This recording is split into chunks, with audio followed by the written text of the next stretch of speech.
Welcome viewers. அது ஜனவரி மாதம் 23ஆம் தேதி 2025. தெலுங்கானா மாநிலம் ரங்காரெட்டி மாவட்டம் ஜில்லெல்லே பக்கத்துல வெங்கட்ரம காலனி அப்படின்ற ஒரு கிராமம் இருக்கு. அங்க குருமூர்த்தி என்று சொல்லக்கூடிய ஒரு நபர் 35 வயது நிரம்பியவர்.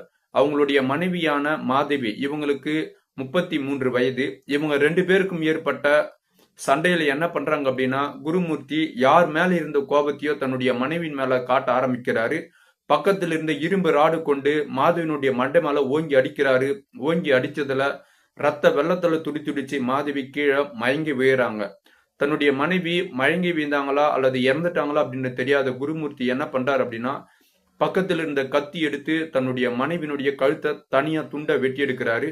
அதோடு இல்லாம கை தனியா கால் தனியா துண்டு துண்டை வெட்டி எடுத்து சதை தனியா எலும்பு தனியா அதையும் தனித்தனியா பிரிச்செடுத்து என்ன பண்றாரு அப்படின்னா குக்கர்ல போட்டு வேகடிக்கிறாரு. வேகடிச்சு பக்கத்துல இருக்கக்கூடிய ஒரு குளத்துல எடுத்துன்னு போயிட்டு குழம்பா ஊத்திட்டு வந்துடுறாரு.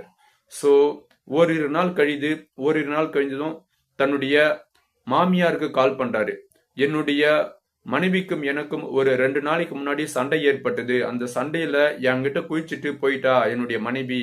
ஒருவேளை அங்கன்னா வந்திருக்கிறாரா என்ன அப்படின்னு சொல்லி கேட்கறாங்க. இது கேள்விப்பட்ட குருமூர்த்தியினுடைய மாமியார் குந்தம்மா என்ன சொல்றாங்கன்னா, என்னுடைய மகள் என்னுடைய வீட்டுக்கு வரவே இல்லை. உங்களுக்கு 2 பேருக்கும் என்ன பிரச்சனை கொஞ்சம் தெளிவா சொல்லுங்க அப்படின்னு சொல்லி சொல்றாங்க. நான் இதெல்லாம் பின்னாடி சொல்றேன். இப்போதைக்கு என்னுடைய மனைவி, அதாவது உங்களுடைய மகள் மாதவி வந்து மிஸ்ஸிங் அப்படின்னு சொல்லி ஒரு கம்ப்ளைண்ட் ரேஸ் பண்ணலாம். நீங்களும் வாங்க 2 பேரும் சேர்ந்து போயிட்டு ஒரு கம்ப்ளைண்ட் கொடுக்கலாம் அப்படின்னு சொல்லி குருமூர்த்தி சொல்றாரு. ஸோ தன்னுடைய மருமகன் தான் தன்னுடைய மகளை கொலை பண்ணி இது மாதிரி செஞ்சிருக்கலாம் அப்படின்றத தெரியாத குந்தம்மா என்ன பண்றாங்க அப்படின்னா, என்னுடைய மகள் மிஸ்ஸிங் அப்படின்னு சொல்லி மீர்பேட்டை போலீஸ் ஸ்டேஷன்ல போயிட்டு ஒரு கம்ப்ளைண்ட் ஒன்று ரேஸ் பண்றாங்க.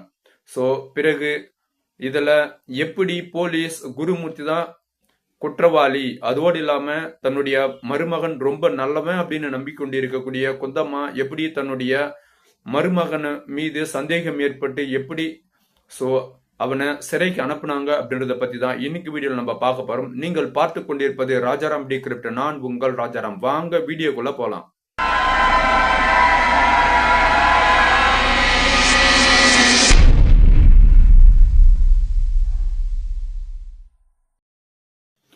தெலுங்கானா மாநிலம் வெங்கட்ரம காலனியை சார்ந்தவர் தான் குருமூர்த்தி. அவருக்கு சரியா 35 வயது ஆகுது.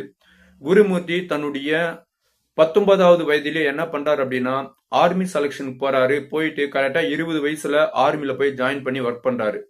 ஒர்க் பண்ணி முடிச்சுட்டு கரெக்டா 15 வருஷம் கழிச்சு திரும்ப என்ன பண்றாருன்னா வீட்டுக்கு வராரு. வீட்டுக்கு வந்துட்டு குருமூர்த்தி சும்மா இல்ல, ஒரு பக்கத்துல இருக்கக்கூடிய ஒரு போலீஸ் ஸ்டேஷன்ல போயிட்டு போலீஸாவும் ஒர்க் பண்றாரு. இது மாதிரி ஒர்க் பண்ணிட்டு இருக்கும்போது தன்னுடைய மனைவி மற்றும் இவங்களுக்கு ஒரு மகன் மற்றும் மகள் 2 குழந்தைகளும் இருக்கு. ஸோ தன்னுடைய மனைவி வந்து பார்த்தீங்கன்னா பார்க்கறதுக்கு ரொம்ப நல்லா இருப்பாங்க. ஆனால் குருமூர்த்தி கொஞ்சம் அவங்களுடைய மனைவியோட கலர் கொஞ்சம் கம்மியாக இருப்பார். பட் இருந்தாலும் நீங்கள் தமிழ்நாட்டில் ஃபோட்டோவில் பார்த்துக்கலாம். பட் 2 பேருமே கலராக இருக்கிற மாதிரி தான் தெரிஞ்சிருக்கும். ஸோ இருந்தாலும் குருமூர்த்திக்கு தன்னுடைய மனைவியின் மீது ஒரு சந்தேக கண்ணோட்டம், தன்னுடைய மனைவி வேற யார் கூடவே பேசுறாங்க அப்படின்ற மாதிரி ஒரு சந்தேக கண்ணோட்டம். ஆனால் இதில் என்ன கொடுமை அப்படின்னா, குருமூர்த்தி கிட்டத்தட்ட 15 வருஷம் ஆர்மியில ஒர்க் பண்ணாரு. அப்பெல்லாம் அவங்களுடைய மனைவியின் மீது அவருக்கு சந்தேகம் ஏற்படல. அவங்களுக்கு 2 குழந்தையும் பிறந்தெடுக்கிறாங்க. அப்பெல்லாம் வந்து அவருக்கு சந்தேகம் ஏற்படல. வீட்டுக்கு வந்த பிறகுதான் தன்னுடைய மனைவியின் மீது அவருக்கு லேசா சந்தேகம் ஏற்படுது. ஸோ பின்னாடி என்ன பண்றாரு அப்படின்னா, குருமூர்த்தி தன்னுடைய மனைவி கிட்ட அடிக்கடி சின்ன சின்ன சண்டையில ஈடுபடுறாரு. இது மாதிரி எல்லாம் போயிட்டு இருக்க கரெக்டா ஜனவரி மாசம் 15ஆம் தேதி, அதாவது இந்த 2025 அப்ப என்ன ஆகுதுன்னா மகா சங்கராந்தி வருது. அப்போ தன்னுடைய மகன் மற்றும் மகளை பக்கத்தில் இருக்கக்கூடிய மாமியார் வீட்டுக்கு அனுப்பி வைக்கிறாங்க. ஸோ குழந்தைங்க அங்க போனதுமே அங்க போயிட்டு மகா சங்கராந்தி கொண்டாடுறாங்க. இப்போ அவங்களுடைய வீட்டுல குருமூர்த்தியும் அவங்களுடைய மனைவியான மாதவி இவங்க 2 பேர் மட்டும் தான் வந்து தனியா வசிச்சுட்டு வராங்க. ஸோ ஒரு வாரம் கழியுது. ஒரு வாரம் கழிஞ்சுதான் அவங்களுடைய மனைவி என்ன சொல்றாங்க அப்படின்னா, நீங்க போயிட்டு என்னுடைய மகனையும் மகளையும் என்னுடைய அம்மா வீட்டுல இருந்து அழைச்சிட்டு வந்துருங்க அப்படின்னு சொல்லி சொல்றாங்க. இதை கேட்ட குருமூர்த்தி தொடக்கத்துல என்னால முடியாது, எனக்கு வேலை இருக்கு அப்படின்னு சொல்லியிருக்கிறாங்க. பட் இருந்தாலும் மாதவி தன்னுடைய கணவன் கிட்ட அடிக்கடி நீங்க தான் போயிட்டு அழைச்சிட்டு வரணும், நீங்க தான் போயிட்டு அழைச்சிட்டு வரணும் அப்படின்னு திருப்பி திருப்பி சொல்ல, ஏற்கனவே தன்னுடைய மனைவியின் மீது இருந்த சந்தேக கண்ணோட்டத்துல இவ என்னை இவ்வளோ டார்ச்சர் கொடுக்குறாளா பாரு, இவளை என்ன பண்றேன் அப்படின்னு டென்ஷன் ஆன குருமூர்த்தி, நான் முன்னாடி சொன்ன மாதிரி பக்கத்துல இருந்த இரும்பு ராடு கொண்டு ஓங்கி அடிக்கிறாரு. ஸோ ஓங்கி அடிச்சு நான் சொன்ன இந்த சம்பவங்கள் எல்லாமே செஞ்சுட்டு எதுவுமே தெரியாத மாதிரி போயிட்டு தன்னுடைய மாமியார் கிட்ட, உன்னுடைய மகள் கடந்த 2 நாளா ஆள் இல்ல, சோ எனக்கும் அவளுக்கு ஏற்பட்ட சின்ன தகராறுல அவர் எங்கேயோ அவ தலைமறைவிட்டா, அதுல எப்படியாவது நம்ம கண்டுபிடிக்கணும் அப்படின்னு சொல்லி தன்னுடைய மாமியார்கிட்ட போயிட்டு சொல்லி, அவங்களுடைய மாமியாரும் இவங்க 2 பேரும் என்ன பண்றாங்க அப்படின்னா மீர்பேட்டை காவல் நிலையத்துல போயிட்டு கம்ப்ளைண்ட் கொடுக்குறாங்க. போலீஸும் என்ன பண்றாங்க அப்படின்னா முடிஞ்ச அளவுக்கு அவங்களால எவ்வளவு முடியுமோ அவ்வளவு தேடி பாக்குறாங்க. அப்பதான் ஒரு போலீஸுக்கு ஒரு யோசனை வருது, அவங்க வீட்டு பக்கத்துல ஒரு சிசிடிவி கேமரா இருக்குது அவருக்கு தெரிய வருது. அப்ப என்ன பண்றாங்க அப்படின்னா அந்த சிசிடிவி கேமரா வச்சு செக் பண்ணதுல குருமூர்த்தியினுடைய மனைவி கரெக்டா ஜனவரி மாசம் 22ஆம் தேதி உள்ள போறாங்க. உள்ள போயிட்டு அவங்க திரும்ப வெளியே வரவே இல்லை. ஆனா குருமூர்த்தி மட்டும் அடிக்கடி உள்ள போயிட்டு வெளியே வராரு, உள்ள போயிட்டு வெளியே வராரு. இது எல்லாமே பதிவாயிருக்கு. இப்ப லேசா என்ன ஆகுது அப்படின்னா போலீஸ்க்கு குருமூர்த்தி மேல சந்தேகம் ஏற்படுது. சோ குருமூர்த்தி தனியா கூப்பிட்டு விசாரிக்கிறாங்க. அது மாதிரி விசாரிச்சதுல குருமூர்த்தி என்ன சொல்றாரு அப்படின்னா, என்னுடைய மனைவினா எனக்கு ரொம்ப உயிர், அது மாதிரி இருக்கும்போது நான் என்ன பண்ண போறேன், என்னுடைய மனைவிய நான் எதுவுமே செய்யவே இல்லை, என்ன நம்புங்க அப்படின்னு சொல்லி போலீஸ் கிட்ட எவ்வளோ கெஞ்சிருக்கிறாரு. அதோடு மட்டும் இல்லாம குருமூர்த்தி நான் முன்னாடி சொன்ன மாதிரி அவரும் ஒரு போலீஸ் தான். சோ அப்போ போலீஸுக்கு ஓரளவுக்கு ஒத்து போகுது.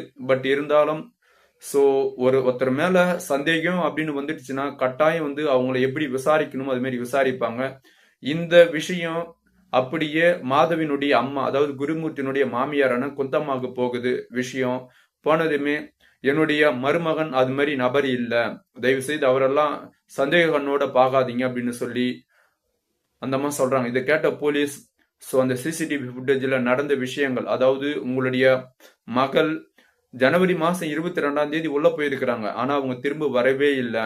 ஆனால் உன்னுடைய மருமகன் மட்டும் அடிக்கடி உள்ள போயிட்டு வெளிவந்திருக்கிறாரு, இது பதிவாயிருக்கு. அப்போ எங்களுக்கு என்னவோ உங்களுடைய மருமகன் மீதுதான் எங்களுக்கு சந்தேகம் இருக்கு, அவரை விசாரிக்க வேண்டிய விதத்துல விசாரிச்சா உங்களுக்கு உண்மை தெரிய வந்துடும், தயவு செய்து எங்களை நம்புங்க அப்படின்னு சொல்லி போலீஸ் குந்தாமா கிட்ட வாதாடி இருக்கிறாங்க. சரி இருக்கட்டும் அப்படின்னு சொல்லி குந்தாமா என்ன பண்றாங்கன்னா, சரி என்னுடைய மருமகன் மீது நீங்க விசாரணை மேற்கொள்ளுங்க அப்படின்னு சொல்லி சொல்றாங்க. அதே மாதிரி குருமூர்த்தியை தூக்கி போட்டு மிதிச்ச மெதியில குருமூர்த்தி கொஞ்சம் கொஞ்சமா உண்மையை ஒத்துக்கிறாரு. ஆமாம், என்னுடைய மனைவியினுடைய நடத்தில எனக்கு சந்தேகம் இருந்தது. அதோடு மட்டும் இல்லாம அன்று, அதாவது ஜனவரி மாசம் 23ஆம் தேதி என்னுடைய மகனையும் மகளையும் அவங்க அம்மா வீட்டுல இருந்து அழைச்சிட்டு வர சொல்லி என்னை ரொம்ப டார்ச்சர் பண்ணா. இதெல்லாம் ஏற்பட்ட கோபத்தால் தான் எனக்கு என்ன பண்றதுன்னே தெரியல, என்னுடைய மனைவிய பக்கத்துல இருந்த இரும்பு ராடால ஓங்கி அடிச்சேன். ஓங்கி அடிச்சதுல அவ மயக்கம் அடைந்தா விழுந்துட்டு இருந்தா. இது தெரியாத நான் என்ன பண்ணிட்டேன் அப்படின்னா பக்கத்தில் இருக்கக்கூடிய கத்தி எடுத்து அவங்களுடைய கழுத்து அறக்கும்போது அவ துடிச்சா. இருந்தாலும் நான் இதுக்கப்புறம் விட்டுட்டேன் அப்படின்னா அவ உயிரா வந்துட்டான்னா இதை அவங்களுடைய அம்மா கிட்டயோ மற்றவங்க கிட்ட சொல்லி என் மீது மிகப்பெரிய ஒரு கெட்ட பேர் எனக்கு அவ பேரை ஏற்படுத்தி கொடுப்பா. ஆகையினால நான் என்ன பண்ண அப்படின்னா அவ துடிச்சிருக்கும் போதே நான் கழுத்து அறுத்து கொன்னுட்டு மட்டும் இல்லாம அவங்களுடைய இறப்பு, அதாவது அவங்கள பத்தி எதுவுமே எந்த எவிடன்ஸுமே இருக்கக்கூடாது அப்படின்றதுனால்தான் கை கால்கள் எல்லாமே தனித்தனியா வெட்டி எடுக்கப்பட்டு எலும்புகள் தனியா சதைகள் தனியா வெட்டி எடுத்து பக்கத்தில் இருக்கக்கூடிய ஜில்லலிய குளத்தில் எடுத்துன்னு போய் போட்டு வந்துட்டேன் அப்படின்னு சொல்லி தன்னுடைய வாக்குமூலம் கொடுக்கிறாரு. ஸோ வாக்குமூலம் கொடுத்துட்டு போலீஸ் என்ன பண்றாங்க அப்படின்னா அந்த குளத்துல போயிட்டு தேடுறாங்க. தேடி பார்த்ததுல ஒரு சில எலும்பு துண்டுகள் மட்டும் தான் இருக்கு. ஸோ அந்த எலும்பு துண்டு வச்சு டிஎன்ஏ வச்சு செக் பண்றாங்க. செக் பண்ணதுல அது மாதவினுடைய எலும்பு துண்டுகள் அப்படின்றது பர்ஃபெக்டா மேட்ச் ஆகுது. ஸோ அது நிரூபணமும் ஆகுது. ஸோ இப்போ என்ன பண்றாங்க அப்படின்னா குருமூர்த்திய கோர்ட்டில் எடுத்துன்னு போய் ஆஜர்படுத்துறாங்க. இந்த கேஸ் இன்னும் போயிட்டு தான் இருக்கு. இதுக்குண்டான முழு தீர்ப்பும் இன்னும் வரவே இல்லை. ஸோ இந்த உலகத்தை பொறுத்த வரைக்கும் தன்னுடைய மகன் மற்றும் மகள் 2 குழந்தைய பிறந்த பிறகு கூட தன்னுடைய மனைவின் மீது ஒரு நபர் சந்தேகப்படுறாங்க அப்படின்னா அது எந்த விதமான ஒரு மிகப்பெரிய பின்விளைவை ஏற்படுத்தும் அப்படின்றத நம்ம இந்த வீடியோல நம்ம பார்க்குறோம்.